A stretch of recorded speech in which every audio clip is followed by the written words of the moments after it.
So we continue the coverage at XCon 23. We've talked about sustainability from the manufacturer side. Now we are looking at sustainability from one of the largest tier 1 suppliers who looks at the engines. So thank you so much for sparing the time. Let us jump right into the significance of this year's edition at XCon for you. What is the message you're trying to convey to the customers? Sure, thanks for this interview, and I think that for us it's important to be in XCon today. Right. We are launching quite a lot of new engines. We are launching a 10 liters, that is very important for us for the on-highway and off-highway, of course, we're talking today. Right. We are 15 also too. We are launching an hydrogen engine also too for the market. We believe that we are trying to expand our product portfolio in areas that is important to serve our customers.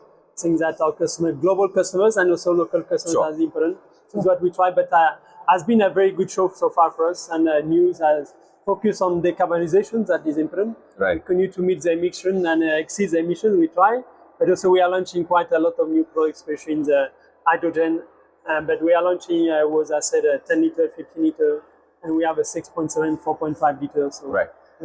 Could you link these products to the segments they apply to in the CV segment? And also if you have anything for the on-road segment, maybe for the tippers, do let us know. Sure. Again, we are focused mainly on highway, but again, these all segment, we focus in segment in backhoe loader, again, excavators. We do all the segment of constructions for compressors, for power gen also too. We do so, but all the segment we have here, we cover all the segment we have here in most of the market. Right.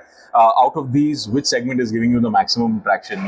Which segment seems to be more promising from a short to medium term perspective?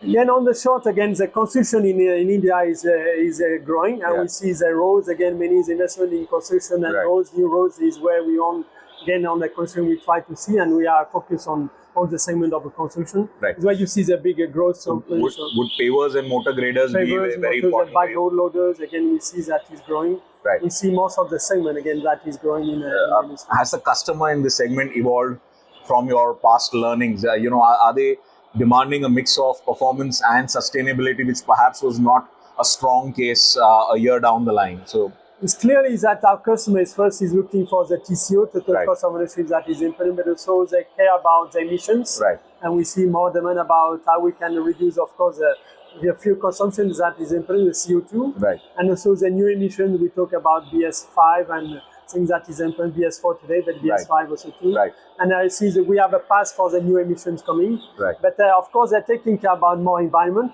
That is good also too about the new emissions. Right. And we see the trend is changing also to be not only about cost, but also how we can have engines that meet the stable sustainability of the future. Right. Now, in the midst of this transition to CE5 or Bharat Stage 5 emission norms, you obviously are ahead of the curve. We know that you have the technology ready. Yes. There is a certain amount of pre-buying activity happening at the OEM side, at the manufacturer level. How does that have a direct impact or a bearing on your production and sales? Yeah, again, it's a good question. I would like to say that we have seen a change in the emission. Again, the government delayed the emission to July 2025. Right. Was on a BS4. Again, that is one of our concerns also too. Right. But again, that's been we see from our customer point of view again that the demand for these new engines are critical, and I think that is important for us to continue to invest on these new technologies. That is right. With all these different duty cycles, do you feel from the stage 4 to stage 5, the performance dynamics have changed drastically? Yeah, of course, the stringent emission is changed, and the technology we need, again, Cummins invests in a lot of innovation. Right. And we have, as I said, we have ahead of the curve in most of our segments. We have seen the stage 5 in Europe, and also we're moving also CS5 also in China, right. And also Bharat, as you mentioned, 4 and 5 moving also to India, and we see a good path. I believe that for us it's important to continue to be innovative and invest in our new products. Right. Is what we are doing today also. Right. To match and complement your product portfolio, how have you strengthened your aftermarket network? How are you looking at on-site servicing as a total solution provider now?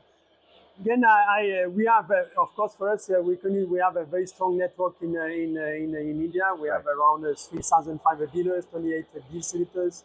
It's important for us to serve our customer well. I think that we do a lot of insight and also technology.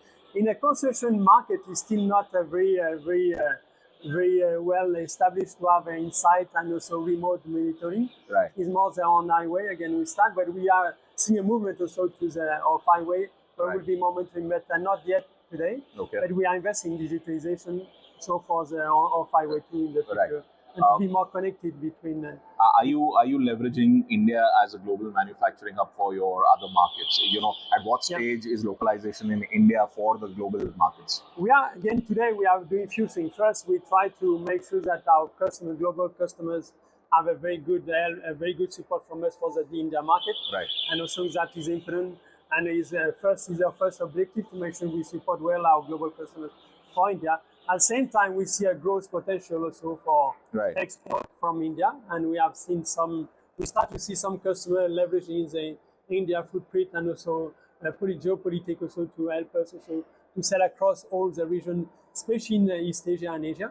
Right. But Africa, Middle East, and we start to see some of the customers now exporting to Europe. Right. And we are BLP because again we have the product, we can help them to be also to support the export sales, and we are seeing a trend. Definitely to see the India customers exporting. Right. Would you be able to give me a bifurcation of the contribution of the India CEV segment for you in terms of the overall revenue? Ballpark figure? Yeah. Again, for us, India is around 10% of our 10%. global sales. Right. Again, we do 33 billion. Right. And the Cummins is in India is 3.5 billion. Would it be fair to assume that there is enough headroom for you to grow then? Yeah, I'm sure. But for the of course it is. Right. But for the Offhighway, again, is probably we do around in India we do 10% of global our sales in India also. Right. For global, but it still grows. As I said, we want to leverage India as a very good footprint. Manufacturing have a lot of good engineering also capability. Sure. We have good product, and we develop the same product in India for global. Right. Stage 5 is capable also in India, also tier for panel. We can develop engines from India for the globe. Right. We're seeing a lot of alternate fuel trains making way to the CEV segment also. It was there in the past, but today when you look around, you have electrics, you have all the alternate modes. Hydrogen has made way.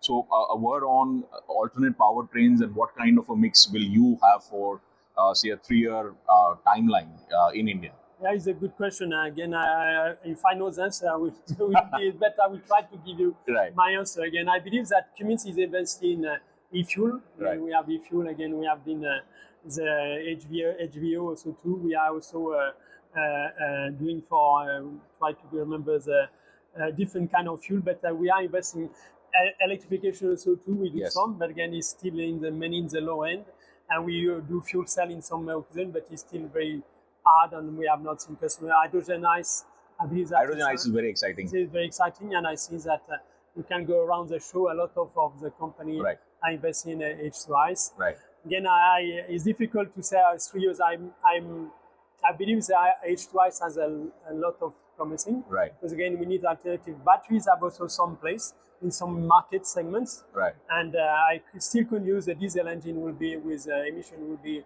for some years to come, because it's not easy to have infrastructure available. Right. Because we have the solutions, you need to have infrastructures. Absolutely. And it takes time. Again, that is why when you talk about 3-5 years, again, there will be a change, but it will be not dramatic change until you don't have infrastructure in place. Right. Now, infrastructure will take probably 10 years. Right. To have a very good you spoke of the 10 liter plus engines that you offer, the 10 liter plus solutions that you offer. There is also a parallel demand for compact urban solutions. So we're seeing a lot of mini excavators, mini loaders, etc., doing the rounds over here. So does that then enhance the complexities, because it's such a vast spectrum? You're looking at the bottom end and then you are looking at the extreme high end. Yeah, we are again in Cummins where we don't have a plug below for the compact business. It's the batteries. We are trying to enter in the batteries. I believe the compact business will be moving more to the battery electrification. Okay. That is more. We have some solutions. But our focus is more 4 liters and above, 4, 6, 10 liters and 15. Right.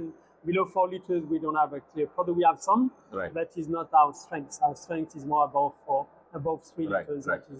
Is there pressure on the raw material and the input cost side, which then forces you to perhaps look at a pass-through to the customer, which might be inevitable, even though you don't want to? But there are certain segments where perhaps you have to pass down that cost to the customer. So how significant is that inflationary trend or a input cost pressure here in India? And inflation, again, I believe that when you look at globally, the inflation will be not down to the previous pre-COVID. Again, the inflation continue to be high in some ways, again, because it's also a cost of the industry to have new technology. Right. Again, I don't think that will be as will be lower than we have seen the last 2 or 3 years. Right. But I believe the inflation will be still continue to have inflation. Right. And price and the market will be going through. We have no choice. Right. And we try to limit our increase and cost, but we have no choice to pass through.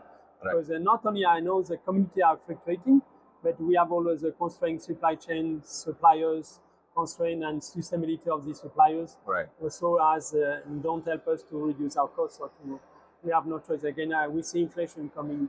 We need to be in the next few years still. Right. Right. Not as level we have seen the last few years, but will be and not lower than the previous COVID, but we continue to have some inflation. Right. Right. To sum it up all, in the foreseeable future, what are the clear focus areas at Cummins, and how do you hope to match the walk the talk? How do you? Yeah, I believe that Cummins want to be a server. We want to serve our global customers, and India customers well. And I think that we continue to focus on TCO. That is important for them. We continue to invest in innovation. Again, that is important for us to have innovation. Is a part of our core company and core competence, and we try to develop new technology and to be the best in what we do. We have a global support, and we also gave us our customers in India to be able to export products, and we will continue to innovate in a new technology like hydrogen, fuel cell, batteries. Because today we don't know what will be the key path for the future. Right. We have some trend, but we believe that is still not defined. Because the regulation is a very regulated market in the future because of the decarbonization, and we believe we need to decarbonize our product. It's it's not we have a destination zero or destination 2050 where we want to be a net zero emission by 2050. We want to continue because it's important for us, it's important for the planet, and it's important for India. We want to continue, but it's a different technology. Is not so easy to define in the next 20 years. We have a path for offer all solutions to our customers, and we all continue to develop these different paths. Electrifications, fuel cell, hydrogen, H2ICE engine, and diesel continue to be a very important part of it. But we continue to innovate and have the best engine in the market to support our customers. Right. Thank you so much. I'll end on that high note. And wish you all the best. Thank you so much for your time.